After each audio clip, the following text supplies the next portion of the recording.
You know exactly what to do, and still, you cannot start. Tonight, we look at the exact biological reason your brain only fires when the deadline is on fire. Not willpower, not character, the urgency engine, and why panic is the only fuel it was given. Here is the part most productivity advice never reaches. The problem isn't that you don't want to start. It's that your brain's ignition system is neurologically wired to wait for the emergency. Welcome to Psychology for Sleep. Let's leave the noise of the day behind us. Subscribe to join our community of healthy sleepers. Before we dive deep, let's take one collective breath together. Inhale peace. Exhale the day. Now, let's look at the exact mechanism behind this. What this hour follows is not the symptom. It follows the chemistry underneath it. The signal that never arrived. And the brain still waiting at the switch. You're where the urgency that has been driving you has finally run out of road. And everything it was carrying can simply set itself down. And now we begin. The ADHD brain does not have a motivation problem. It has a dopamine timing problem. Dopamine in neurotypical brains releases in anticipation of a reward, creating momentum before a task even begins. In ADHD brains, dopamine doesn't reliably release until the reward is immediate or the threat is urgent. The brain's starter motor requires a specific kind of fuel, and important but not urgent contains almost none of it. This is not a character flaw. It is a neurochemical architecture that evolved for a different kind of world, one where survival demanded immediate action, not long-term planning. Notice how your body holds the word lazy. Set it down for tonight. The prefrontal cortex is the brain's executive director, responsible for planning, prioritizing, and initiating action. In ADHD, communication between the prefrontal cortex and the brain's reward system is structurally underconnected. The signals that say "start now and this matters" don't fire with the same strength or timing.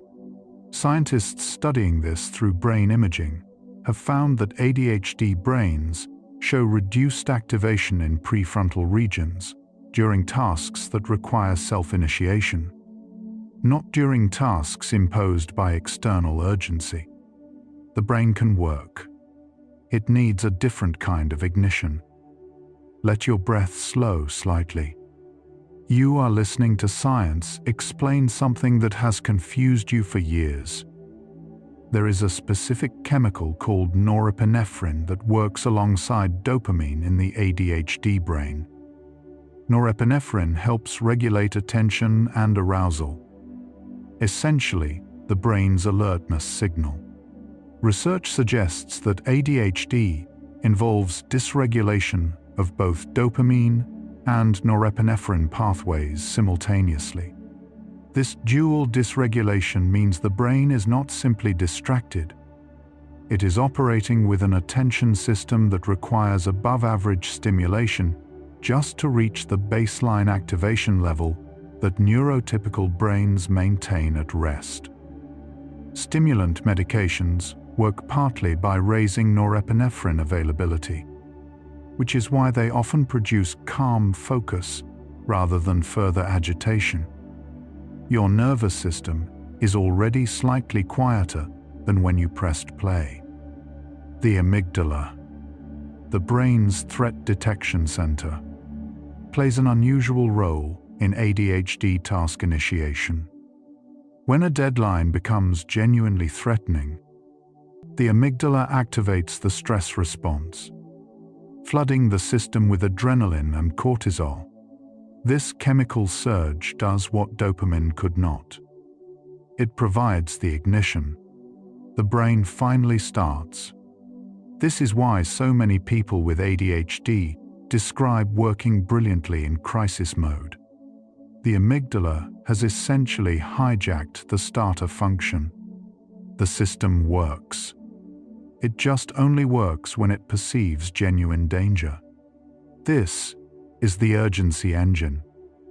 And tonight, we look at every component inside it. Feel the recognition if it arrives. Let it be gentle. Executive dysfunction in ADHD is not a failure of intelligence or desire. Executive functions, the mental skills that include working memory, flexible thinking, and self-control, are regulated largely by the prefrontal cortex. In ADHD, these functions are delayed in development rather than absent. Research suggests that the ADHD prefrontal cortex may mature on a different timeline, sometimes years behind peers, which means an adult with ADHD may be navigating a world built for a brain that developed faster than theirs. The task is not difficult. The developmental scaffolding is simply different. Your shoulders may carry some of this history. Let them rest slightly.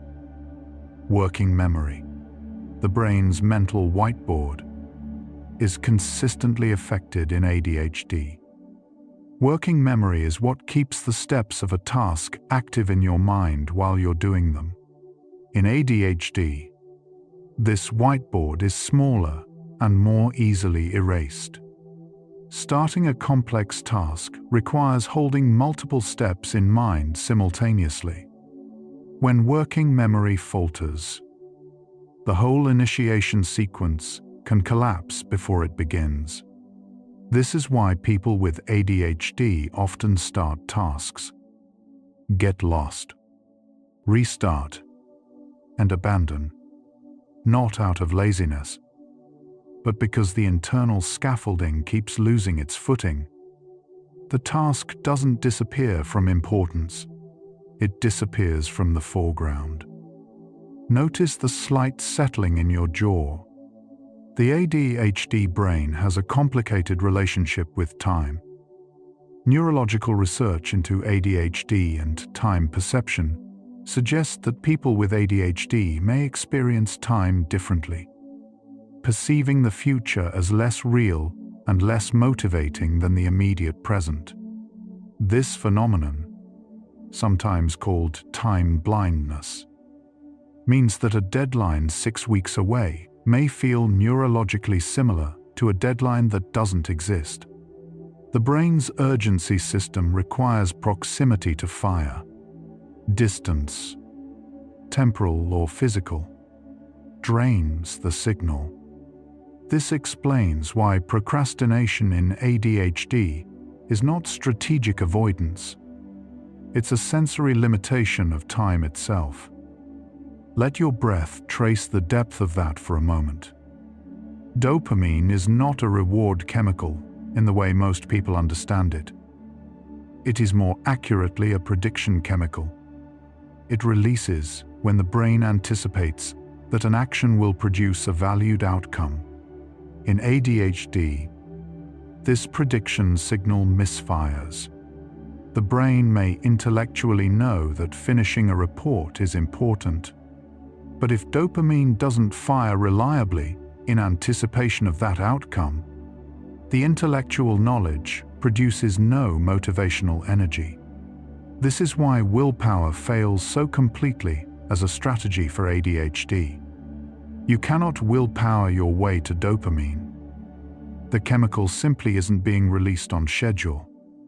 Your body knows what it feels like to try harder and stay stuck. You can let that memory rest. The ADHD brain is not uniformly dysregulated. It shows a striking phenomenon called hyperfocus. When a task is inherently stimulating, novel, urgent, or personally meaningful, people with ADHD can enter states of deep, sustained attention that surpass what most neurotypical individuals can achieve. This is because the highly stimulating task generates its own dopamine supply. The brain's interest circuit creates the ignition that the will cannot. Hyperfocus is not a contradiction of ADHD. It is the same brain demonstrating exactly what it needs to function. Sufficient neurochemical activation. The problem is not attention. It is reliable access to the activation. Let your breathing deepen slightly without effort. The amygdala hijack. When emotional flooding overrides rational thought, is significantly more common in ADHD. Because the prefrontal cortex regulates emotional responses, and ADHD involves reduced prefrontal activity. The amygdala has less regulatory oversight. Small frustrations can produce disproportionately large emotional responses. A task that isn't going well can trigger a shame spiral rather than simple course correction. This emotional amplification is itself part of why task initiation is so difficult. The anticipated emotional cost of starting something and failing creates avoidance before the task even begins. Procrastination becomes a form of emotional self-protection. Notice if your chest holds a familiar tightness around the word failure. That tightness is not evidence. Rejection, sensitive dysphoria, intense emotional pain in response to perceived rejection or failure is highly associated with ADHD. While not an official diagnostic criterion, clinicians consistently observe that people with ADHD experience emotional pain from criticism or failure at an intensity that feels neurological rather than psychological. This happens because the same dopamine and norepinephrine dysregulation that affects attention also affects emotional regulation. When rejection or failure activates the amygdala in a poorly regulated brain, the emotional response can be overwhelming. Making the fear of failure powerful enough to prevent starting, the avoidance is not weakness. It is self-preservation in the only form available. Let your breath be gentle. The ADHD brain spends significant energy on a phenomenon researchers call task aversion. Task aversion occurs when a brain's reward system consistently associates a task with negative emotional outcomes. Frustration, failure, shame, overwhelm, rather than neutral ones. Over years of struggling with initiation, many ADHD brains build strong aversion pathways around ordinary tasks. The task becomes neurologically tagged as threatening before it is attempted. This pre-task dread is not irrational. It is the brain accurately predicting, based on previous experience, that the next attempt may also feel terrible. The loop closes before it opens. You may recognize this. You don't have to carry it tonight. The brain's default mode network, the system active during rest, daydreaming, and self-reflection, functions differently in ADHD. In neurotypical brains, the default mode network quiets automatically when a focused task begins. In ADHD brains, this suppression is less reliable. The mind-wandering network continues to activate during tasks that require attention. This is why ADHD can feel like trying to concentrate with background music you didn't choose and cannot turn off. The brain is not failing to focus. It is failing to suppress the part of itself that prefers to wander. This has nothing to do with intelligence or effort. Let your thoughts drift gently tonight. That's not failure. That's rest. Stimulating environments, noise, visual activity, social presence can temporarily improve ADHD focus. This counterintuitive finding reflects the brain's need for a certain level of arousal to function optimally. For some people with ADHD, a quiet environment is actually understimulating. The brain's self-generated noise increases to compensate. Ambient noise, background activity, or even mild physical movement can raise cortical arousal to a level where attention stabilizes. This is why people with ADHD often work better in coffee shops, with music, or while pacing. The environment becomes a prosthetic for the arousal system. Let the ambient sound around you become something gentle rather than intrusive. Sleep disruption is both a consequence and an amplifier of ADHD symptoms. Studies suggest that a significant proportion of people with ADHD have delayed circadian rhythms. Their natural sleep-wake cycle runs later than average. This is thought to be related to dopamine system dysregulation, which also influences melatonin timing. When people with ADHD are chronically sleep-deprived, which they frequently are, partly due to circadian misalignment and partly due to the stimulating nature of nighttime hours, their executive function and impulse control deteriorate further. Sleep deprivation makes ADHD worse, and ADHD makes sleep difficult. The two are wound together. You are here. That is already something. The phrase, "just start," is neurologically incomplete advice for ADHD brains. Initiation, the specific cognitive act of beginning a task, requires a burst of prefrontal activation. In ADHD, this burst is harder to generate voluntarily. Just starting presumes the ignition system works on demand. For many people with ADHD, it does not. The advice is not wrong about what needs to happen. It is wrong about what generates the happening. What actually works is creating environmental conditions that trigger the ignition. External structure, artificial urgency, body doubling, sensory cues. Rather than demanding willpower perform a function, it anatomically cannot. Let the effort of trying to force your way through things rest here tonight. Body doubling, working alongside another person, even silently, reliably improves ADHD task performance. Research into this phenomenon suggests that the social presence activates the brain's alertness system, raising dopamine and norepinephrine to functional levels. The other person doesn't help with the task. They simply make the brain's arousal system perform its job.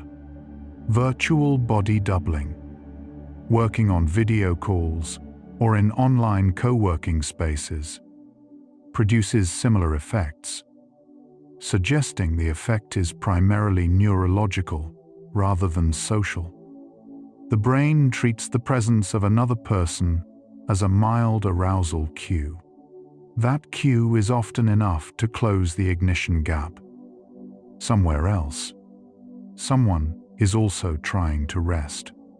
You are not alone in this.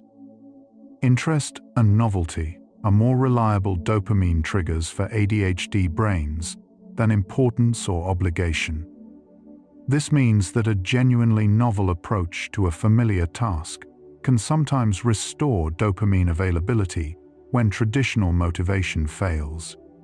Changing the location of work, introducing a time constraint, reframing the task as a game or experiment, or breaking it into smaller, unfamiliar components can generate enough novelty-driven dopamine to start the engine. This is not laziness choosing fun over responsibility. It is a person who understands their brain's fuel system finding the right grade of fuel. Let the tension around the word should soften slightly. The ADHD brain often has significant strengths precisely because of its atypical wiring. High creative output, divergent thinking, ability to make unusual connections between ideas, crisis resilience, and deep hyperfocus in areas of passion are all reliably associated with ADHD in research and clinical observation. These are not consolation prizes. They are features of the same architecture that makes sustained voluntary attention difficult. The brain that requires novelty generates novelty. The brain that resists routine produces alternatives to routine. Understanding this doesn't eliminate the difficulty. It places it in a more accurate frame. Let your breathing carry the weight of something that has also served you. Medication is not the only evidence-supported intervention for ADHD. Behavioral strategies, particularly those that externalize the executive functions the brain doesn't perform reliably internally, show consistent effectiveness. These include visual timers, written task lists, environmental restructuring, deliberate use of deadlines and accountability partners, and breaking tasks into units small enough that initiation requires less prefrontal bandwidth. The external tools are not crutches. They are the scaffolding that the neurotypical brain builds internally, but the ADHD brain builds best from outside. You are already resting the part of your brain that fights this. ADHD is significantly underdiagnosed in women and girls. Historical research and diagnostic criteria were developed largely through studies of young boys. The presentation of ADHD in women often involves more internalized symptoms: anxiety, self-doubt, perfectionism as a coping mechanism, and masking, rather than the hyperactive presentation more commonly recognized. Many women with ADHD spend years or decades believing themselves to be fundamentally lazy, scatterbrained, or emotionally unstable before a diagnosis reframes their entire history. The late diagnosis is not a failure of the person. It is a failure of a system that wasn't looking for them. Let any grief that arrives be quiet tonight. Emotional dysregulation in ADHD often masquerades as anxiety or mood disorders.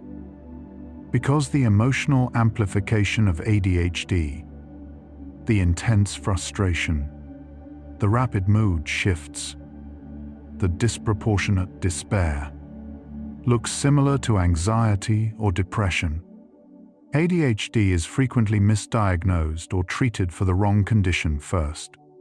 Research suggests that a substantial portion of people presenting with treatment-resistant depression or anxiety actually have undiagnosed ADHD driving the emotional dysregulation. When the ADHD is treated, the emotional symptoms often improve significantly. The wound was not the mood. The mood was a symptom of the mechanism. Let your breath carry that gently. The ADHD brain's relationship with procrastination changes under one specific condition: when the task becomes personally meaningful. Research into ADHD motivation consistently finds that intrinsic interest, caring deeply about something, produces reliable task activation even in the absence of urgency. This is because a personally meaningful task generates dopamine through the interest circuit, rather than the urgency circuit. The brain finally has the fuel it needs.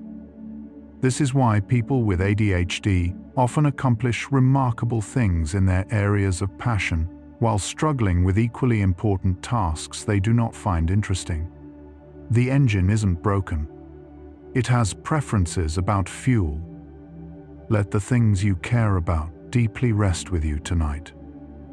Sleep is when the ADHD brain consolidates the day's executive function demands. Slow-wave sleep. The deep, restorative phase is associated with consolidation of prefrontal function, clearing of cellular waste from the brain, and regulation of the dopaminergic system. For ADHD brains that have spent the day working harder to maintain attention, emotional regulation, and impulse control than neurotypical brains must, sleep is not merely rest, it is repair. The glymphatic system, active primarily during sleep, is believed to clear metabolic byproducts from neural tissue, a process well documented in animal models and increasingly supported by early human research. Your brain is already beginning this work. There is a biological reason that self-compassion, not discipline, is the most effective long-term strategy for ADHD management. Chronic shame activates the amygdala and suppresses prefrontal function, the exact opposite of what task initiation requires. A brain living in a state of shame about its own functioning is neurologically less capable of performing the executive functions it is being shamed for lacking. Conversely, self-compassionate reframing reduces amygdala activation, allowing more prefrontal bandwidth for the very skills that are hardest for ADHD brains. The science does not ask you to lower your standards. It asks you to stop using shame as a tool, because shame makes the problem worse. What these 25 facts are describing is not a failure of will or character. It is a specific neurochemical architecture, one where the starter system runs on a fuel that ordinary life does not reliably provide. The brain was not broken. It was built for a world that required different ignition. If you have spent years blaming yourself for not starting things you genuinely wanted to do, you now understand why that loop never closed. You are asking the ignition system to fire without the fuel it requires. Notice the weight your shoulders have been carrying. What the next facts follow is the mechanism in detail, the specific circuits that stall, and what has actually been found to restore them. The striatum, a deep brain structure involved in reward processing, shows reduced activation in ADHD during anticipation of delayed rewards. Neuroimaging studies find that ADHD brains show less striatal response when anticipating a reward that is distant rather than immediate. This neural evidence confirms what ADHD experience has always described. The future feels neurologically flat, not intellectually. Most people with ADHD understand abstractly that the future matters. The problem is that the brain's reward circuitry does not respond to abstraction. It responds to proximity, vividness, and immediacy. Making a future goal more vivid and more proximate, even artificially, can sometimes restore striatal response. Your body is slightly heavier than it was. That is rest beginning. The ADHD brain often shows stronger performance under external monitoring. This is related to the same neurological mechanism as body doubling. Social presence activates arousal pathways. Being observed, checked in on, or accountable to another person elevates the functional norepinephrine that underpins attention. This is not dependency. It is a neurological accommodation using an external social stimulus to compensate for an internal arousal deficit. People who understand this about themselves often perform significantly better with even minimal accountability structures. Check-ins, public commitments, or working alongside a friend. Let the word accountability carry a neutral weight tonight. Many people with ADHD describe their inner experience as a paradox, knowing exactly what they should do and being completely unable to begin. This is one of the most distressing features of ADHD. The gap between intellectual knowledge and behavioral initiation. The frustration is not confusion about what to do. It is the failure of the translation from knowing to doing. Research locates this gap in the connection between the prefrontal cortex's planning functions and the motor system's initiation circuits. The bridge between I know what to do and I'm doing it is dysregulated. The knowing is intact. The wiring between knowing and starting is intermittent. Let that recognition be quiet rather than painful tonight. Time management strategies designed for neurotypical brains are often actively counterproductive for ADHD. Conventional time management relies on the ability to generate internal motivation from future importance, to feel the weight of tomorrow's deadline today. ADHD brains reliably do not work this way. Strategies that assume consistent internal motivation tend to produce guilt and failure rather than productivity. ADHD-specific time management looks radically different. External timers rather than internal discipline. Body doubling rather than solitary focus. Interest engineering rather than obligation fulfillment.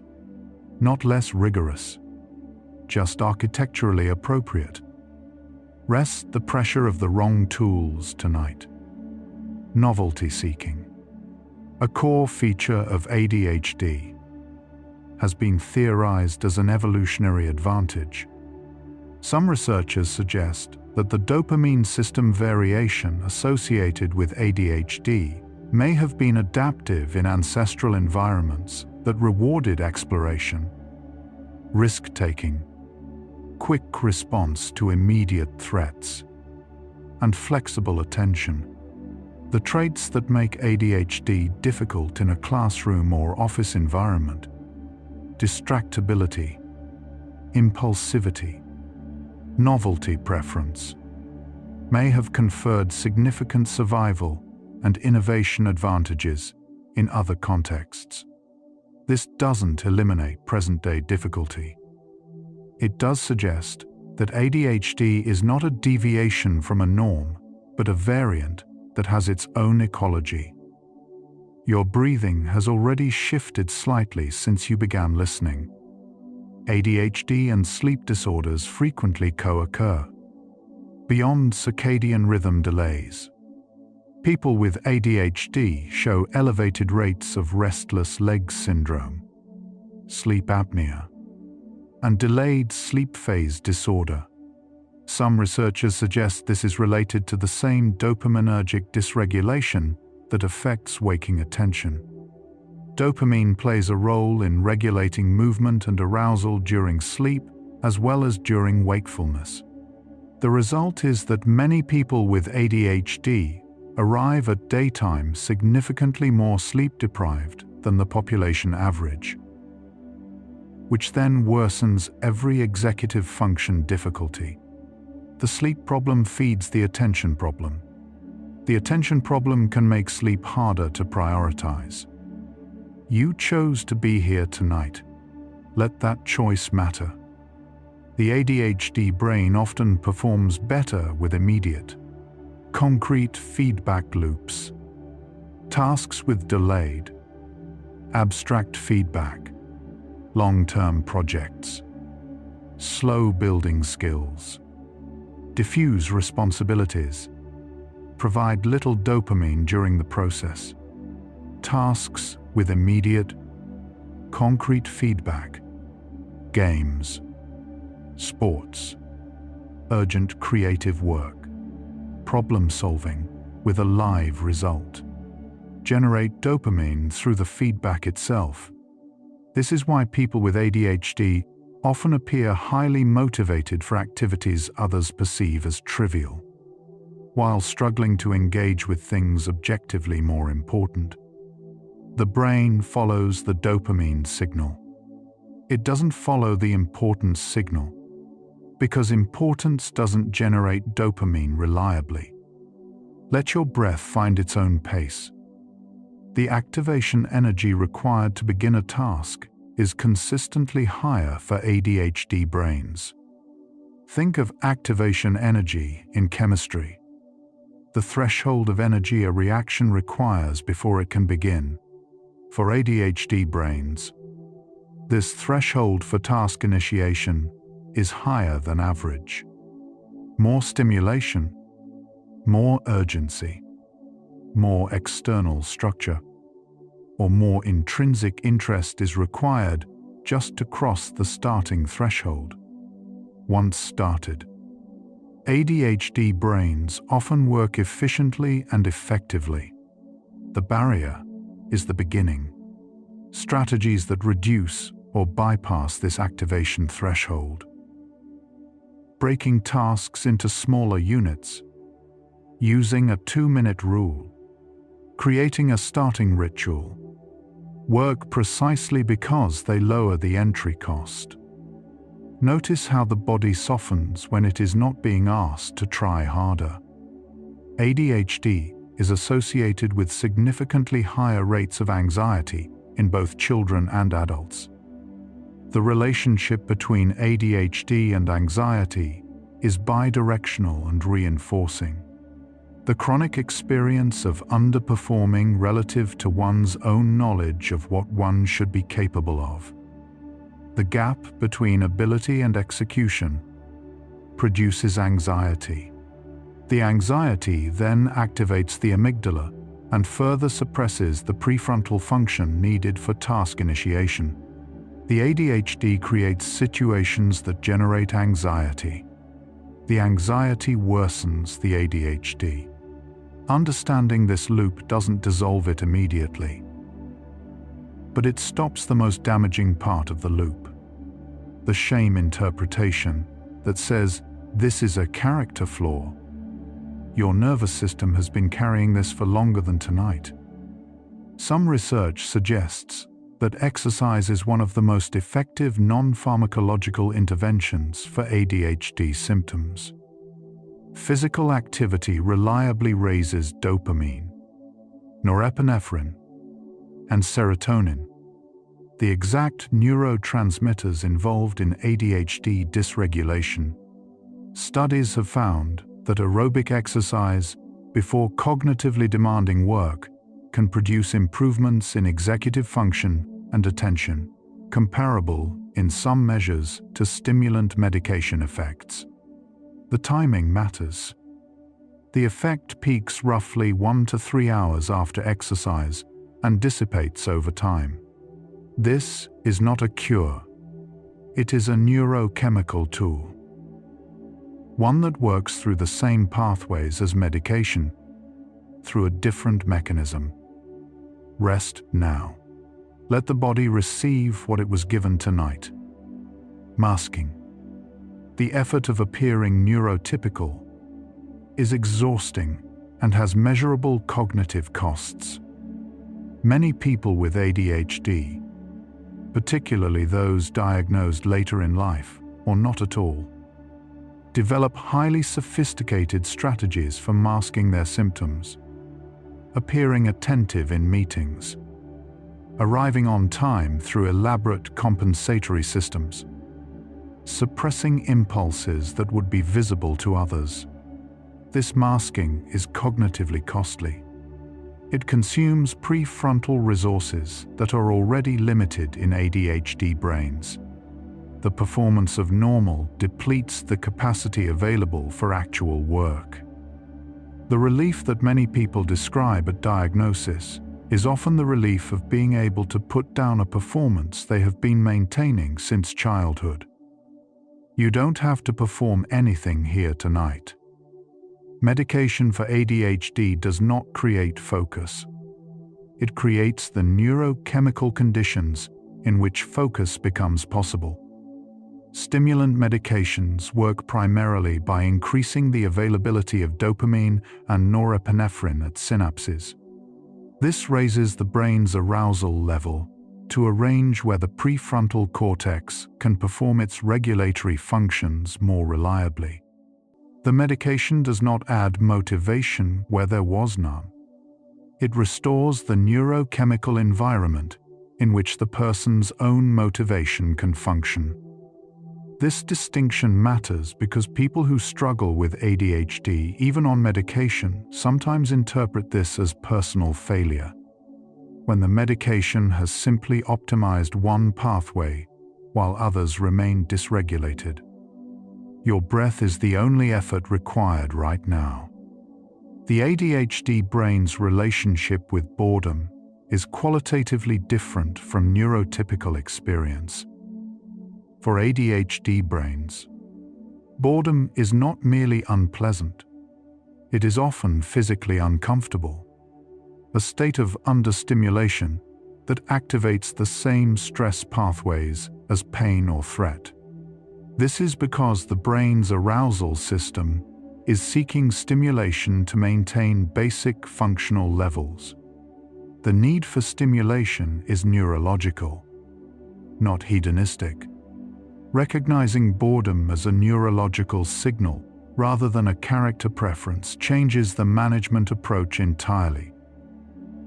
Rather than tolerating boredom as a matter of discipline, the brain can be given appropriate stimulation that doesn't derail the task at hand.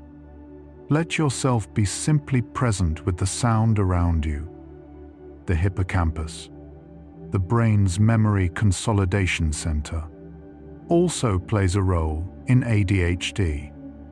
Working memory difficulties in ADHD are partly mediated by hippocampal prefrontal communication. When this pathway is dysregulated, the ability to hold multi-step task sequences in mind while executing them falters. This is why ADHD task abandonment often looks like forgetting, not forgetting the goal, but losing the procedural thread while attempting to follow it. External memory systems, written steps, visual checklists, verbal reminders act as artificial working memory, compensating for the hippocampal prefrontal gap. They are not signs of incapacity. They are signs of self-knowledge. Let your thoughts settle where they will. Research on ADHD and creativity consistently finds elevated rates of divergent thinking. Divergent thinking, the ability to generate multiple possible solutions to an open-ended problem, is reliably higher in ADHD populations than in neurotypical controls. This is not coincidental. The same default mode network that makes sustained focus harder in ADHD is the network associated with creative thought, insight, and imaginative connection-making. The brain that cannot easily suppress wandering thought generates more wandering thought. More wandering thought produces more creative connections. The cost and the gift come from the same source. You are allowed to be all of what you are. ADHD frequently runs in families. It has one of the highest heritability rates of any psychological condition. Genetic studies estimate the heritability of ADHD at approximately 70 to 80%. meaning that a large portion of the variance in ADHD traits in a population is explained by genetic factors. This means that many people with ADHD grew up with parents, siblings, or other relatives who shared similar neurological profiles, often undiagnosed, often struggling in similar ways, often mistaken for personal failing. Understanding ADHD as a genetic neurological variant rather than a product of upbringing or environment changes how families understand each other. Let the faces of the people you love carry that gently. The ADHD brain's stress response can become chronically elevated. Years of struggling to perform in environments built for different brains, of falling short of one's own potential, of managing shame and compensating for deficits. This takes a cumulative physiological toll.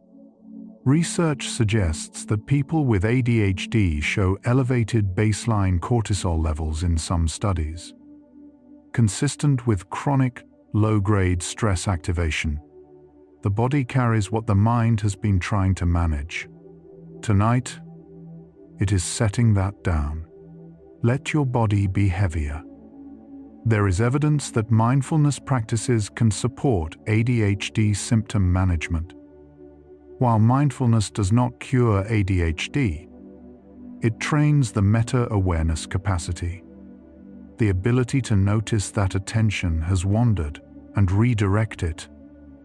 That is a specific executive deficit in ADHD. Regular mindfulness practice appears to strengthen prefrontal activity over time, building the very regulatory capacity that ADHD dysregulates. The effect is modest but real, and it accumulates. The brain that learns to observe its own wandering becomes slightly better at catching itself. Not perfect. Slightly better, over time, is significant. You are practicing something right now. Waiting is significantly harder for ADHD brains than it is for neurotypical ones. Delay tolerance. The ability to wait for a delayed reward without escalating distress is specifically impaired in ADHD, and this impairment is measurable at the neurological level. Waiting activates a kind of neurological friction in the ADHD brain that neurotypical brains experience less acutely. This affects everything from interpersonal communication to financial decision-making to task persistence. Understanding that difficulty waiting is neurological rather than moral. A feature of the dopamine system, rather than a defect of the person, is one of the most practically useful reframes available. You are already here. You are already waiting gently. The ADHD brain often experiences time in two states, now and not now. Clinicians who work with ADHD describe this as a fundamentally different temporal phenomenology. The future is not a real destination with graduated steps leading toward it. It is simply not now. This explains why people with ADHD can know a deadline is approaching for weeks and feel no urgency until the moment it crosses from not now into now. The transition is neurological, not volitional. You cannot decide your way across that boundary. You can only create structures that trigger the crossing. Let now be enough. The connection between ADHD and substance use is neurological. People with ADHD show significantly elevated rates of substance use disorders compared to the general population. Researchers believe this reflects, in part, self-medication, the use of caffeine, nicotine, alcohol, and other substances, to regulate an arousal system that is not regulating itself reliably. Stimulants raise the flatline dopamine. Alcohol sedates the amygdala that is overfiring. Caffeine provides the arousal boost that the default system doesn't generate. The substance use is often an attempt at neurological self-correction. This doesn't make it safe. It makes it understandable. Rest in the understanding tonight. Physical environment has a measurable impact on ADHD task performance. Cluttered, visually busy, or unpredictable environments increase cognitive load on working memory. And for ADHD brains, working memory is already at or near capacity during complex tasks. Simplified, organized environments reduce the cognitive cost of background processing and leave more prefrontal bandwidth available for the task. This is why the advice to clean your workspace is not merely aesthetic when it comes to ADHD. It is a functional intervention. The brain works with whatever sensory information is in its field. Less irrelevant information means more capacity for the relevant. Let the space around you feel slightly less demanding. The ADHD brain often has a very specific relationship with perfectionism. Perfectionism in ADHD is frequently a response to the experience of inconsistency. Moments of brilliant performance followed by apparent failure create a deep uncertainty about one's own capacities. The perfectionism is an attempt to control this inconsistency, to guarantee the good performance by eliminating all chance of error. But perfectionism in ADHD often functions as the ultimate procrastination mechanism. If the task cannot be done perfectly, the amygdala treats starting as threatening. The protection becomes the paralysis. Let perfection rest. You don't need it tonight. The relationship between ADHD and sleep quality runs in both directions, and improving sleep has measurable downstream effects on ADHD symptoms. Studies examining sleep interventions in ADHD populations consistently find that improvements in sleep quality, even modest ones, produce improvements in executive function, attention, emotional regulation, and impulse control the following day. The ADHD brain, like all brains, is significantly more functional after adequate restorative sleep. The investment in this hour, in this quiet, in this rest, is not separate from the challenge of ADHD. It is one of the most direct things you can do for it. You are already doing it. The central question beneath all of this is not, why can't I start? The answer to that question is now clear. The ignition system requires a different fuel. The real question is what that means about who you are. Not the stumbling. Not the lists you didn't finish. Not the mornings you lost. But the person who kept trying, kept adapting, kept showing up in whatever form was available. In a world that was never designed for the specific and remarkable architecture of this brain. Halfway through. And what the science keeps returning to is that the ADHD brain is not a broken version of another brain. It is a brain built around a different activation system, one that human environments have been slow to accommodate. You now know why the loop never closed when you tried to close it with discipline. The tool you were given was the wrong tool for the lock. Feel the space behind your eyes. What the second half follows is the deeper layer. Not what breaks, but what the brain does with the breaking. What it builds in the gap. What 25 more facts reveal about the engine when urgency finally stops being the only fuel available. The ADHD brain often develops its own compensatory systems, parallel structures built to replace what the executive function system doesn't deliver. Lists written on the back of hands, alarms set for every hour, parking in the same spot without variation, arranging belongings so the visual cue replaces the memory. These are not signs of dysfunction. They are evidence of an adaptive intelligence finding alternative routes. The brain that cannot reliably use its internal systems externalizes them. This is engineering, not failure. Let the ingenuity that has kept you going be recognized tonight. The experience of analysis paralysis in ADHD is neurologically distinct from indecision in neurotypical brains.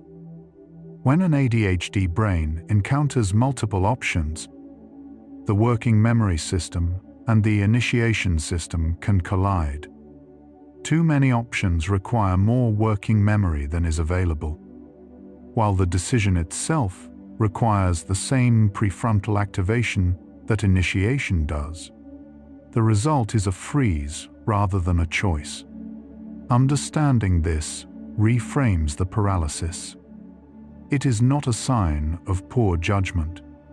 It is a sign of too many demands on a system with limited bandwidth, fewer options, clearer structure, and external decision aids can break this freeze reliably.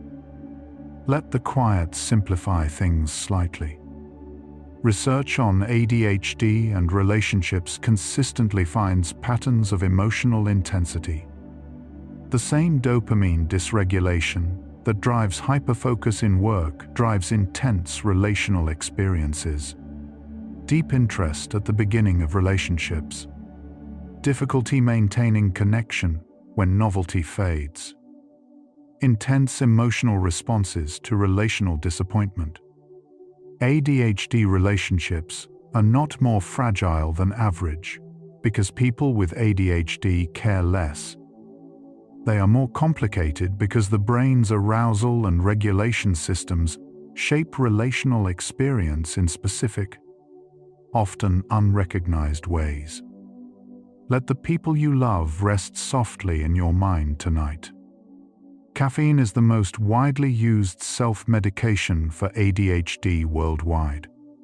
And for most people, it partially works. Caffeine primarily works through adenosine receptor blockade, preventing the brain from registering fatigue. But it also has modest effects on dopamine and norepinephrine availability. For ADHD brains, the arousal-raising effect of caffeine can provide a partial compensation for the default arousal deficit. This is why so many people with ADHD drink coffee before they have any knowledge of their own neurology. The brain found the molecule it needed before anyone named the reason. Your body knows things your mind hasn't named yet. The shame response in ADHD creates a neurological feedback loop that is self-amplifying. Shame activates the amygdala. Amygdala activation suppresses prefrontal function. Reduced prefrontal function produces the executive failures that generate more shame.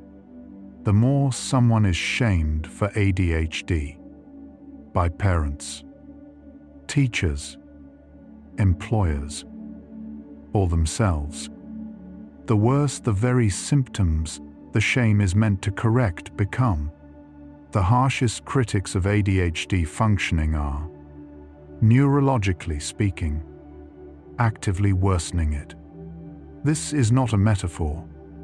The shame pathway and the attention pathway share neural territory. Tonight, the critic can rest.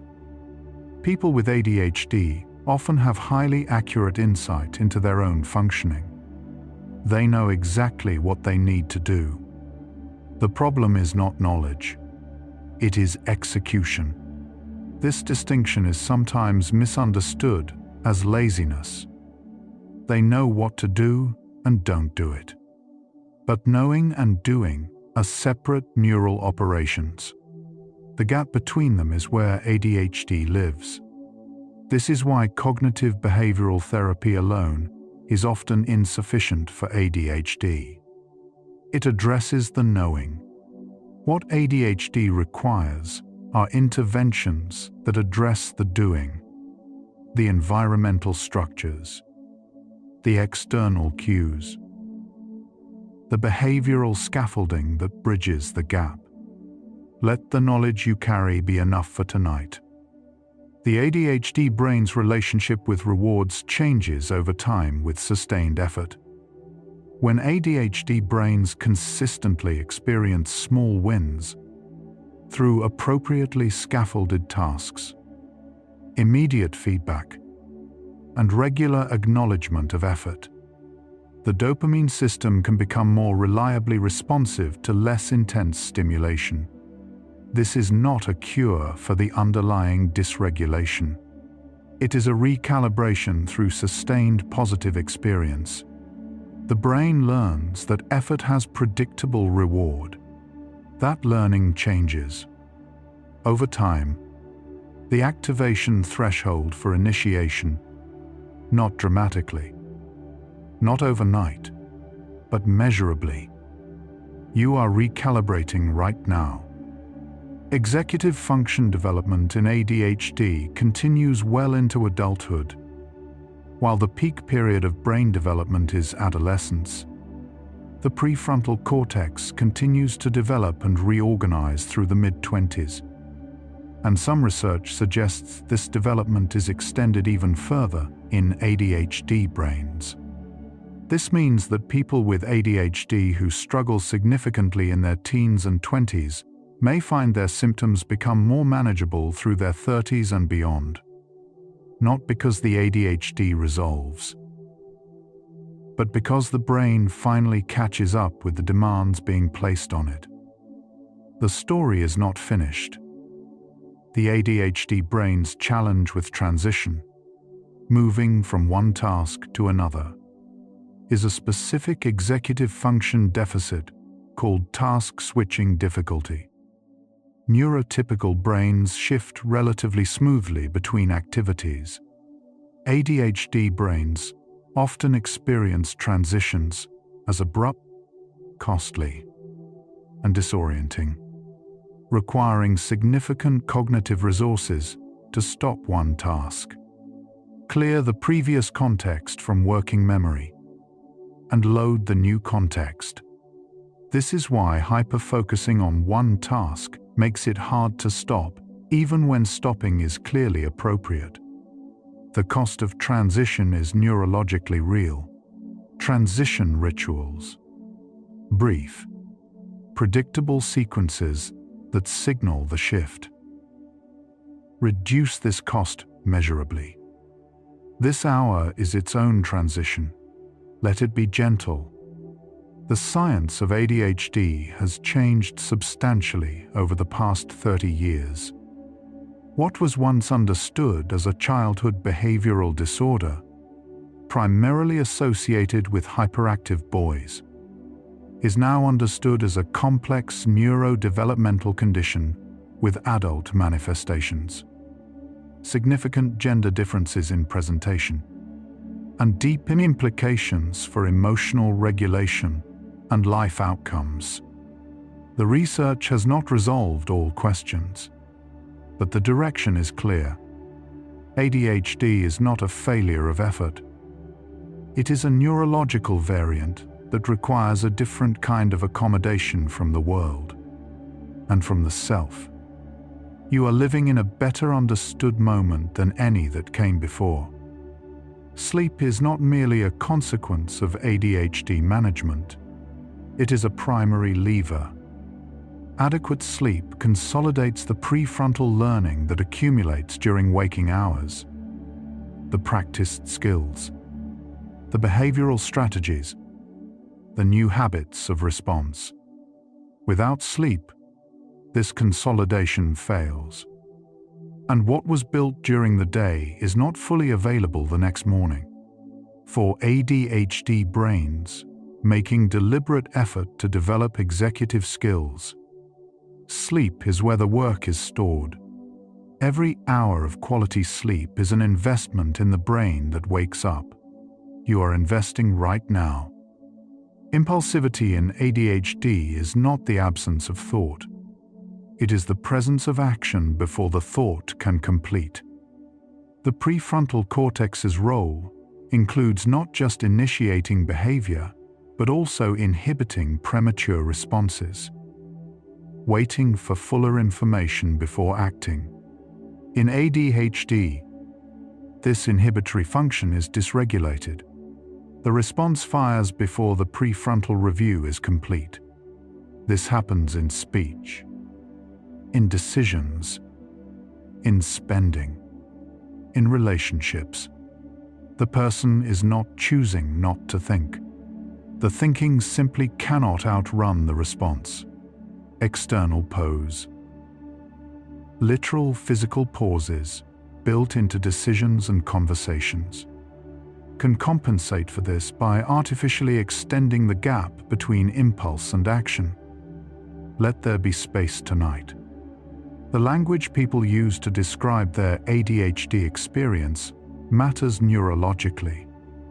Self-critical internal dialogue activates the amygdala and suppresses prefrontal function. The same mechanism as external criticism, reframing internal language from blame to explanation.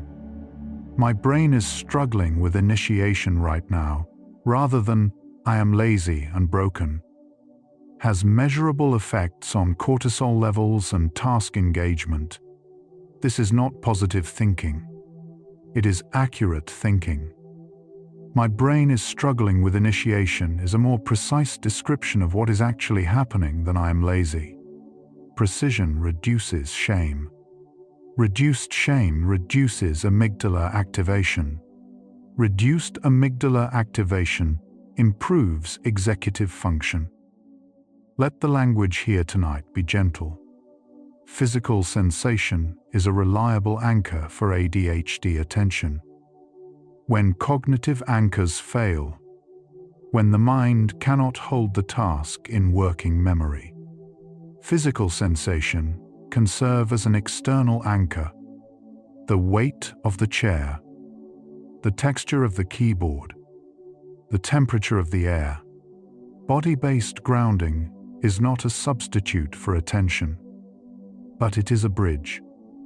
A physical signal that pulls the default mode network back from wandering and re-establishes contact with the present moment. This is why movement, fidgeting, and physical objects help ADHD attention. The body carries what the mind cannot always hold. Feel the weight of where you are resting. The ADHD brain is particularly vulnerable to the planning fallacy, underestimating how long tasks will take. This is partly a consequence of time blindness. Future tasks feel compressed, making estimates inaccurate.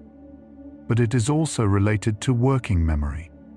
The steps of a task are not fully loaded, so the full complexity of the task is not experienced in planning. This results in chronic underestimation that then produces chronic urgency, which is then used as the ignition source. The cycle feeds itself. Poor time estimation creates the crises that provide the fuel that the brain has learned to require. Understanding this doesn't eliminate it. It reduces the self-blame. The miscalculation was never a character flaw. There is increasing research on the role of nutrition in ADHD symptom management. While no dietary intervention is a cure for ADHD, research suggests that omega-3 fatty acids, adequate protein, and stable blood sugar have measurable, modest effects on attention and impulse control. The dopaminergic system is protein-dependent. Dopamine is synthesized from amino acids, meaning that protein availability is a genuine physiological factor in neurotransmitter production. This is not a replacement for evidence-based medical treatment.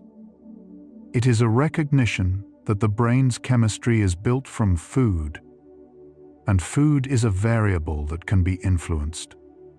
Your body has been doing this work all along.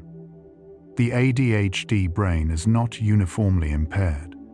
It has specific deficits and specific strengths, and understanding which is which matters. Many people with ADHD spend years trying to improve their weaknesses to neurotypical standards, rather than leveraging their genuine strengths to compensate. The executive dysfunction is real. So is the divergent thinking, the crisis resilience, the hyperfocus potential, the empathic attunement, the entrepreneurial tolerance for ambiguity. Building a life around the strengths rather than the deficits produces better outcomes than a life spent trying to correct what cannot fully be corrected. You already know what yours are. Gratitude and meaning are reliable dopamine triggers that do not require urgency. Research on the neuroscience of gratitude finds that consciously noting things of personal value activates the dopamine and serotonin systems. For ADHD brains, deliberate gratitude practices, however brief, can serve as a low-threshold dopamine stimulus that is available without urgency. This is not merely psychological, it is a neurochemical hack. The meaning circuit and the urgency circuit both feed the reward system. Only one requires a crisis. Let what is real and valuable in your life be near you tonight. The ADHD brain's experience of regret is amplified by the same emotional dysregulation that amplifies all negative experience. Looking back at missed opportunities, incompletions, relationships affected by impulsivity or inattention, the regret can be intense and sustained in a way that neurotypical brains do not typically experience. This is not because the losses are objectively greater. It is because the brain's emotional amplifier applies to regret as well as to frustration, shame, and fear. Understanding this does not erase regret. It removes the secondary interpretation. The conclusion that the intensity of the feeling is an accurate measure of how irredeemable the situation is. The feeling is not a verdict. Self-compassion in ADHD is not an excuse. It is a neurological strategy. When people with ADHD are treated with compassion by therapists, teachers, partners, or themselves, the physiological environment shifts. Compassion activates the parasympathetic nervous system, reducing amygdala arousal and increasing prefrontal availability. The brain that receives compassion is neurologically better equipped to perform the executive functions that are most impaired in ADHD. This is not sentiment. It is physics. The question what would actually help this brain function better has compassion as a real answer. Let tonight be an act of that. The relationship between sleep, dreaming, and ADHD executive function is an active area of research. REM sleep, the stage most associated with dreaming, is involved in emotional memory processing and consolidation of complex learning. Some research suggests that disruptions to REM sleep, which are common in ADHD, may contribute to emotional dysregulation the following day. The brain that processes emotional experience during sleep wakes up with a cleaner, effective slate. more capacity for the careful thinking that ADHD makes difficult. REM sleep is not merely rest, it is maintenance. Let the night do its work. The ADHD brain can learn. Its plasticity is not significantly different from neurotypical plasticity. What differs is what learning conditions are required. ADHD brains often learn best with immediate feedback, active engagement, multimodal input, and personally meaningful material. When these conditions exist, the learning is deep and retained. When they do not, when learning requires passive attention, delayed feedback, or material with no intrinsic interest, acquisition is slow and consolidation is poor. This is not a learning disability. It is a learning preference so strong it functions like a requirement. You have been learning all your life. It shows. Many of the world's most creatively and intellectually productive people are believed to have had ADHD. From inventors to artists to scientists to entrepreneurs. The historical and biographical record is filled with people whose working lives resembled ADHD functioning. Intense focus on personally meaningful work. Difficulty with routine and administration. Driven by novelty and passion, productive in environments they controlled, and struggling in environments that controlled them. This is not a romanticization of a real difficulty. It is an acknowledgement that the same architecture that creates challenges also creates particular kinds of extraordinary capacity. You are in a long and distinguished company. The ADHD brain's relationship with identity is often complicated by decades of performance discrepancy. When a brain is capable of brilliance in some conditions and appears to fail in others, identity becomes uncertain. Am I the person who hyper-focused for 18 hours and solved the problem? Or the person who couldn't start the email for 3 weeks? The answer is both. And the science can now explain why both are the same brain operating under different neurochemical conditions. Not a divided self, but a single self whose access to its own capabilities varies with conditions outside its full control. You are whole. The urgency engine was never the enemy. It was the only reliable starter available. The brain's emergency workaround for a system that didn't always have what it needed. The procrastination wasn't laziness. The freeze wasn't weakness. The crisis-seeking wasn't self-sabotage. It was a nervous system doing the best it could with the tools it was built with, in a world that wasn't built for those tools. That is the whole story. And that story, told with precision rather than shame, changes what is possible next. 75 facts in, and what they describe, collectively, is a brain that was never failing.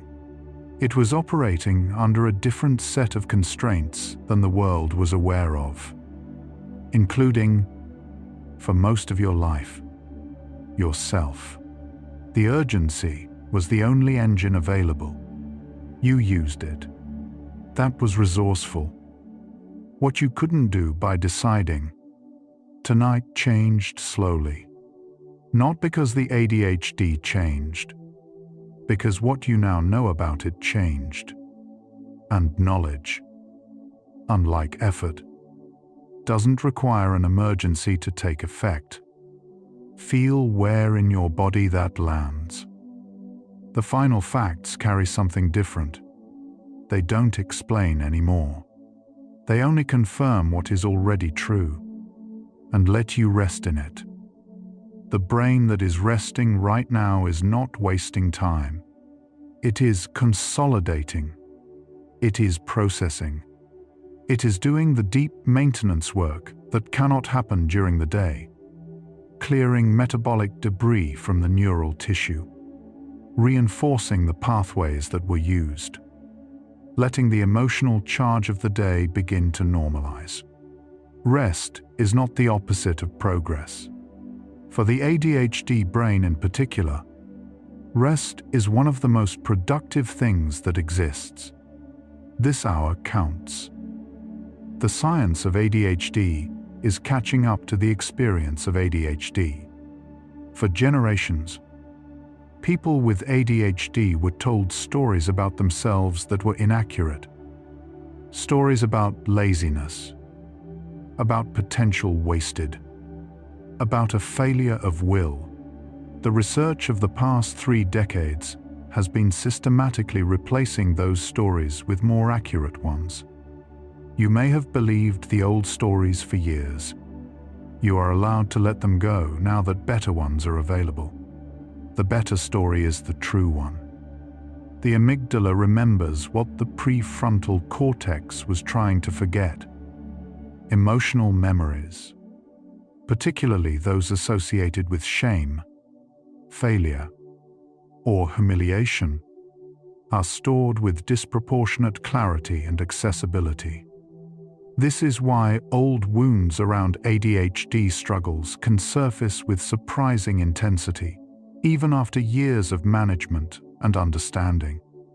The memory is not a sign that nothing has changed. It is the amygdala's faithful record of what the past required to survive. It can be updated. It updates slowly. That is how biology works. You are updating right now. What other people saw as inconsistency was the brain's honest reporting of its own neurochemical state. Good days were not proof that the bad days were avoidable. Bad days were not proof of moral failure. They were the output of a system that varies with sleep, nutrition, stimulation, emotional load, and neurochemical availability in ways that a person cannot fully control. The inconsistency was real. The interpretation of it was not. Let the inconsistency be information rather than indictment. The dopamine system is not static. It responds to sleep, to movement, to meaningful connection, to creative engagement, to the slow, patient building of conditions that make the engine slightly more reliable over time. There is no cure. There is cultivation. And cultivation is a different kind of work.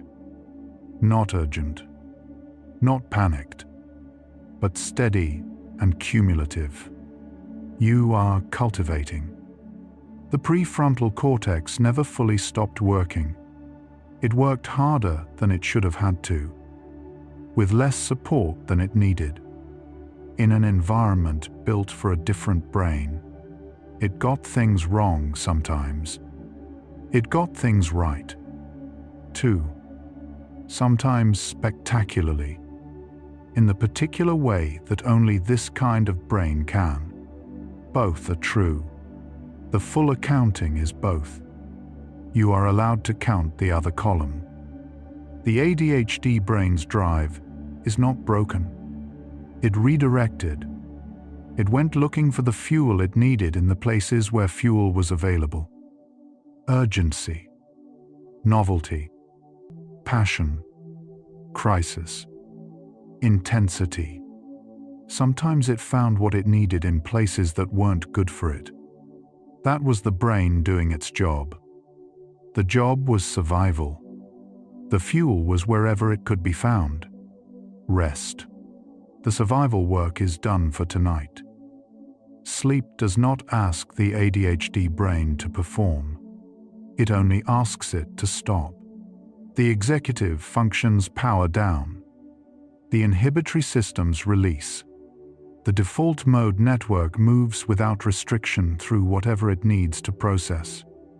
Sleep is the one environment where the ADHD brain is not required to manage itself, where the management simply ends and the maintenance simply begins. Let it begin. The brain that struggled today is the same brain that will wake tomorrow.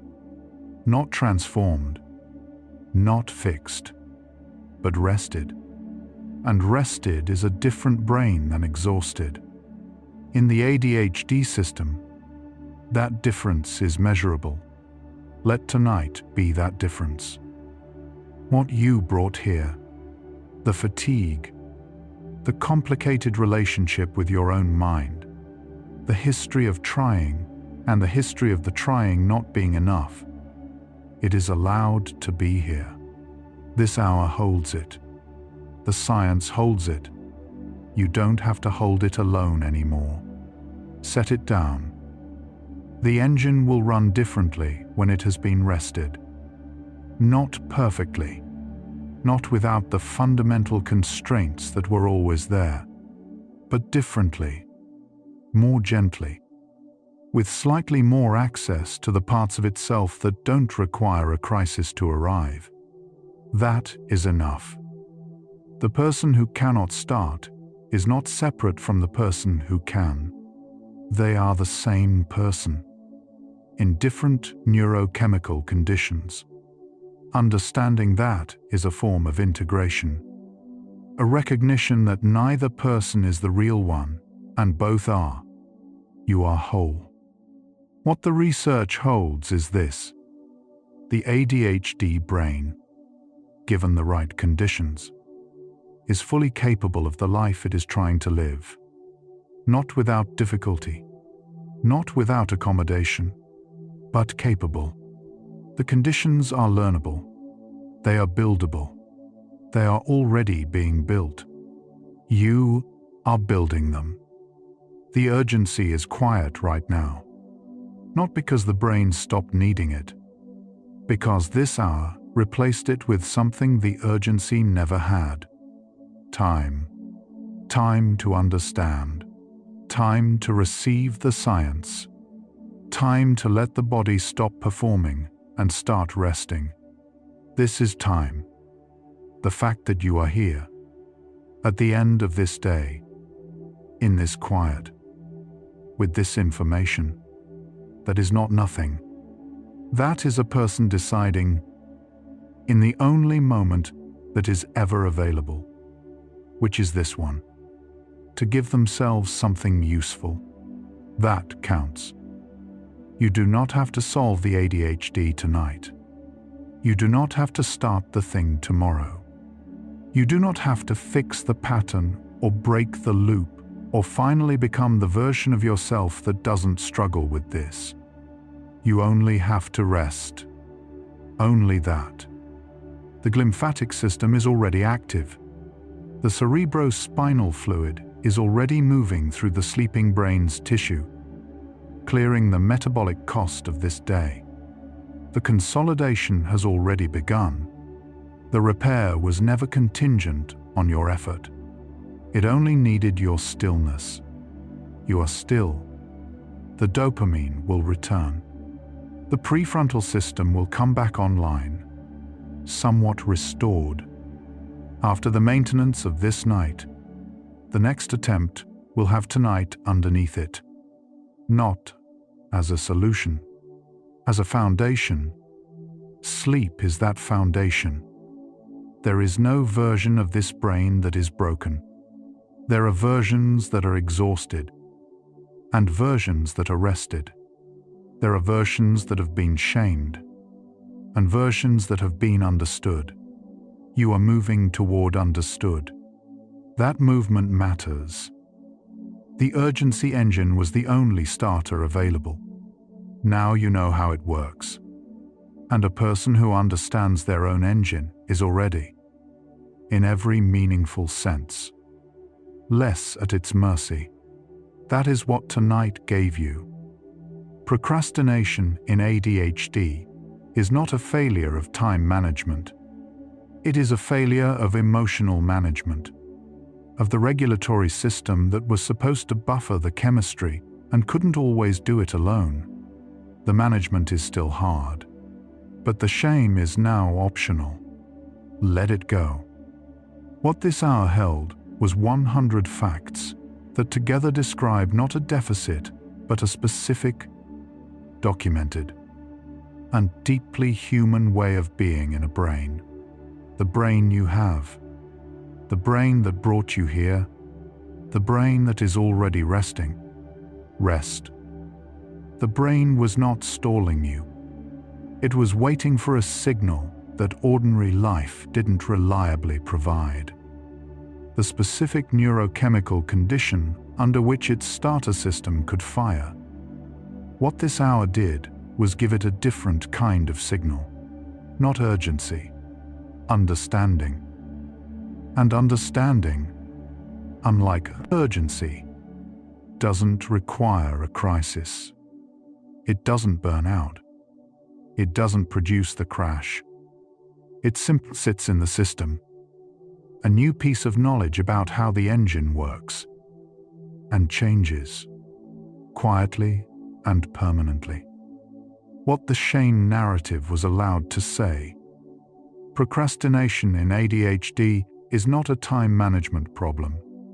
It is an emotional regulation problem, and the regulation is learnable, with the right tools, built from the outside in, one accommodation at a time.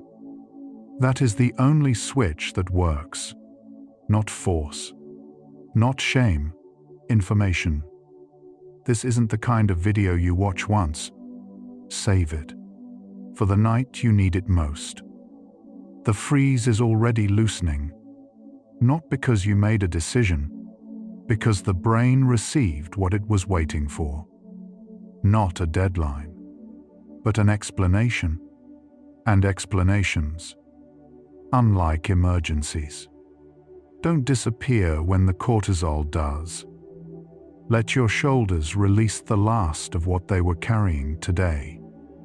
Sleep carries you to where the engine finally stops running, where the amygdala stands down, where the prefrontal system lets go of its vigilance, where the urgency that drove you through this day has no more road to travel.